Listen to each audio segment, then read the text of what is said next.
Class 11th chapter name depreciation.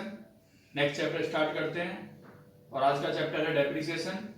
Depreciation किसे कहते हैं? सबसे पहले डेप्रिसिएशन क्या होता है? किसी भी फिक्स्ड एसेट्स के प्राइस में जो कमी आती है ड्यू टू एनी रीजन, किसी भी रीजन की वजह से अगर उस एसेट्स में कमी आती है तो उसे डेप्रिसिएशन कहते हैं। फॉर एग्जांपल मान लीजिए कोई मशीनरी हमने 1 लाख की परचेज की 1 साल पहले, लेकिन आज उस मशीनरी की वैल्यू है मान लेते हैं 90,000, तो उस पर 10,000 का डेप्रिसिएशन चार्ज हुआ। जो 10,000 की वैल्यू हुई कम हुई है वो डेप्रिसिएशन है। The depreciation means reduction in the value of assets due to use. जैसे क्या कह सकते हैं? Depreciation is the gradual and permanent decrease in the value of an assets from any cause. किसी भी कारण से assets के प्राइस में कमी होना depreciation होता है। Depreciation को कैलकुलेट करने के वैसे तो बहुत सारे मेथड हैं, लेकिन 11th क्लास में आपके 2 ही मेथड हैं। पहले मेथड का नाम है straight line method. Straight line method किसे कहते हैं? स्ट्रेट लाइन मेथड उसे कहते हैं जिसमें एवरी ईयर डेप्रिसिएशन सेम रहता है और जो डेप्रिसिएशन कैलकुलेट किया जाएगा वो सेम वैल्यू पर ही कैलकुलेट किया जाएगा। एक जैसी वैल्यू पर ही हम डेप्रिसिएशन कैलकुलेट करते रहेंगे। इस मेथड के और भी नेम है, जैसे कि सर हम कह सकते हैं ओरिजिनल कॉस्ट मेथड भी इसी का नेम है। इक्वल इंस्टॉलमेंट मेथड भी इसी का नेम है। इक्वल इंस्टॉलमेंट मेथड से क्या मतलब है कि एक जैसा डेप चार्ज होता रहेगा एवरी ईयर, हर साल। मान लीजिए 1 लाख रुपए मशीनरी की वैल्यू है और उस पर डेप्रिसिएशन चार्ज हुआ 10%, तो कितना हुआ? 10,000। तो 10,000 डेप्रिसिएशन एवरी ईयर चार्ज होता रहेगा। या ऐसा हम कह सकते हैं फिक्स्ड इंस्टॉलमेंट मेथड। तो ये तीनों मेथड इसी के नेम है। तो 1 मार्क्स में मान लीजिए क्वेश्चन आ जाए कि स्ट्रेट लाइन मेथड के और नेम क्या है, 3 नेम याद है, एक और आ जाए कि कौन सा नहीं है, तो हम सेलेक्ट कर सकते हैं। डेप्रिसिएशन को वैसे तो हम परसेंटेज की हेल्प से कैलकुलेट करते हैं, बट अगर क्वेश्चन में परसेंटेज नहीं दिया है तो उसके लिए फिर एक फॉर्मूला अप्लाई होगा। वो फॉर्मूला है depreciation is equal to cost of assets, जितने रुपए की कॉस्ट है मशीनरी की या एसेट्स की, plus installation charges. Installation charges किसे कहते हैं? मशीनरी को लाने ले जाने में जो भी खर्चा हुआ, मशीनरी को इंस्टॉल करने में जो खर्चा हुआ उसे बोलते हैं installation charges, minus scrap value. Scrap value किसे कहते हैं कि भाई आफ्टर 10 ईयर इसकी वैल्यू 2,000 रुपए रह जाएगी। आज इसकी वैल्यू मान लीजिए 10,000 रुपए है, लेकिन आज से 10 साल बाद इसकी वैल्यू 500 रुपए रह जाएगी या 600 रह जाएगी, उसे बोलते हैं स्क्रैप वैल्यू।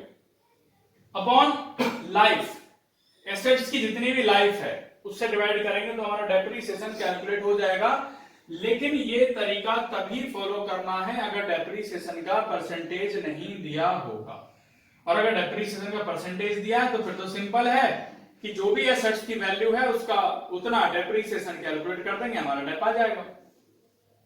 इसके बाद इसमें कुछ अकाउंटिंग ट्रीटमेंट है कि किस तरीके से यहाँ पे जनरल एंट्री होनी है। तो कुछ ही एंट्री है, ज्यादा एंट्री नहीं है, और ये एंट्री वैसे ही होनी है जैसे आप पहले जनरल एंट्री में कर चुके हो।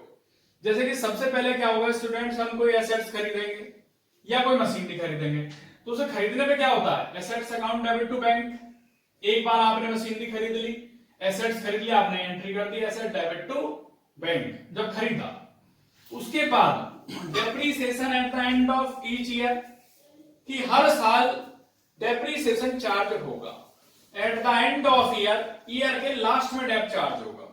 तो एसेट्स क्या है? डेबिट है, इसकी वैल्यू कम हो गई क्योंकि इस पर डेप्रिसिएशन चार्ज हुआ, इसलिए डेबिट से क्या हो जाएगा? क्रेडिट। तो depreciation account debit to assets, ये एंट्री हर साल होनी है। कब तक होनी है? जब तक क्वेश्चन कराया जाएगा। थर्ड पॉइंट क्या आता है कि कई बार क्या होता है कि हम मशीनरी को बेच भी देते हैं, तो बेचने में क्या करते हैं? Sale account, bank account debit to asset, bank account debit to assets, हमने इतने रुपए की बेच ली। अगर हमें उससे प्रॉफिट होता है तो लिखेंगे asset debit to gain on sale of assets, और अगर लॉस होता है तो लिखेंगे loss on sale of asset debit to assets. तो ये कुछ जनरल एंट्री है जो आपको करनी है। स्टार्ट करते हैं इसके बाद क्वेश्चन। इसी के बेस पर जो मैंने आपको भी बताया, जनरल एंट्रीज बताई थी और डेप्रिसिएशन क्या होता है बताया, तो इसी के बेस पर क्वेश्चन स्टार्ट करते हैं। और क्वेश्चन है आपके सामने यहाँ पर, यहाँ लिखा है on 1 April 2015 A limited company purchased a machinery for 190 and spent 10,000 on its installation. At the date of purchase, it was estimated that the scrap value of machine would be 50,000 at the end of 6th year. Give machinery account and depreciation account in the books of company for 4 years. After providing depreciation by fixed installment method, books are closed on 31st March every year. तो सबसे पहले हमें क्या करना होगा, depreciation find करना होगा। किस तरीके से डेप आएगा, उसका फॉर्मूला है cost of assets plus installation charges minus scrap value upon life. तो कॉस्ट ऑफ एसेट्स कितना है, 190 है, 10,000 का इंस्टॉलेशन चार्जेस है, माइनस 50,000 स्क्रैप वैल्यू है, और लाइफ है 6 ईयर। तो 190 प्लस 10,000 2 लाख हो गए, माइनस 50,000 1,50,000 अपॉन 6, तो 25,000 रुपए डेप्रिसिएशन आ जाएगा, जो डेप्रिसिएशन हमें एवरी ईयर चार्ज करना है। अब इसका परसेंटेज कैसा आएगा, रेट ऑफ डेप्रिसिएशन, वो देख रहे हैं आप यहाँ पर कि amount of depreciation into 100 upon total cost of asset. तो डेप्रिसिएशन कितना है, 25,000 है, इनटू 100 अपॉन 2 लाख, तो 12.5% पर एनम आ जाएगा, 12.5% ये डेप का परसेंटेज आएगा। अब एंट्री कैसे करते हैं, बनाते हैं मशीनरी अकाउंट। सबसे पहले नंबर पे एंट्री होगी machinery account debit to bank. तो मशीनरी के डेबिट साइड जाएंगे, मींस लेफ्ट साइड, और लिखेंगे 1 अप्रैल को टू बैंक 2 लाख। 190 की मशीनरी थी, 10,000 का इंस्टॉलेशन चार्जेस हो गया, 2 लाख हो गए। इसके बाद इस पे डेप्रिसिएशन चार्ज होगा at the end of year. तो 2016 31 मार्च बाय डेप्रिसिएशन एंट्री बताई थी मैंने आपको, depreciation account debit to machinery. तो मशीनरी के क्रेडिट साइड में जाएंगे, लिखेंगे बाय डेप्रिसिएशन 25,000 जो भी आया था। तो बैलेंस ये 2 लाख आ गए, इस 2 लाख में से ये माइनस कर दिया तो ये बच गया, इसे बोलते हैं बाय बैलेंस कैरी डाउन। और क्वेश्चन करना है आपको यहाँ पे 4 ईयर के लिए, ये यहाँ पे नोट हो गया, to balance brought down 1 April 16, next date आएगी 1 April 16, to balance brought down 1,75,000। Again फिर इस पे 31 मार्च को एवरी ईयर डेप्रिसिएशन चार्ज होना है, तो बाय डेप्रिसिएशन अकाउंट 25,000, फिर यहाँ 1,75,000 टोटल है, ये भी 175 लिखेंगे यहाँ पर भी, और इसमें से इसे माइनस करेंगे तो ये बच जाएगा, और ये बचेगा बाय बैलेंस कैरी डाउन 1,50,000। ये 1,50,000 यहाँ पर आ जाएगा 1 अप्रैल 17 को, लिखेंगे टू बैलेंस ब्रॉट डाउन 1,50,000। फिर इस पर डेप्रिसिएशन चार्ज होगा सेम 25,000। तो एवरी ईयर 25,000 डेप्रिसिएशन चार्ज होता रहेगा। अब यहाँ पे 1,50 लिख दिया, ये 1,50 यहाँ गया, माइनस कर दिया तो ये बच गया बाय बैलेंस कैरी डाउन 31 मार्च को।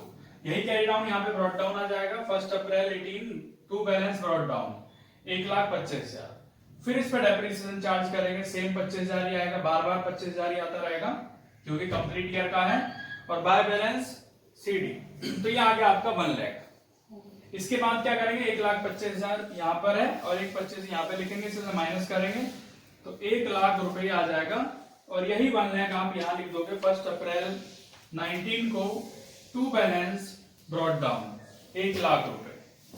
तो इस तरीके से ये क्वेश्चन आपका कंप्लीट हुआ, क्योंकि ये 4 ईयर तक क्वेश्चन कराया गया था, 4 साल तक के लिए करना था। इसके बाद आपको यहाँ पे बनाना है डेप्रिसिएशन अकाउंट पूछा हुआ है। वैसे तो जनरली मशीनरी अकाउंट ही पूछा जाता है, एसेट्स अकाउंट ही पूछा जाता है, 1-2 क्वेश्चनों में पूछ सकते हैं डेप्रिसिएशन अकाउंट कैसे बनाएंगे। तो देख रहे हैं आप डेप्रिसिएशन अकाउंट, इसमें कुछ नहीं करना आपको, डेप्रिसिएशन का फॉर्मेट यहाँ देख रहे हैं आप, date particular amount, date particular amount. सबसे पहले 31 मार्च 16 लेफ्ट साइड में टू मशीनरी आएगा, क्योंकि एंट्री क्या थी, ये depreciation account debit to machinery है, तो डेप्रिसिएशन के डेबिट में जाएंगे, लिख देंगे टू मशीनरी, कितना 25,000 रुपए जो डेप्रिसिएशन है, और वही 25,000 आप एवरी ईयर लिखते रहोगे, यानी फिर उसे ट्रांसफर करेंगे तो लिखेंगे bye statement of profit and loss account 25,000।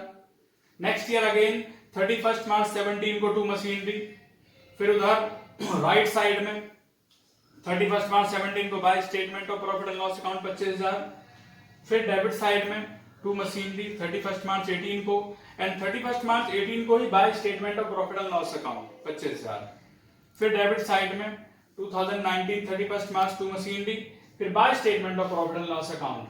तो इस तरीके से ये क्वेश्चन आपका यहाँ पर कंप्लीट हुआ।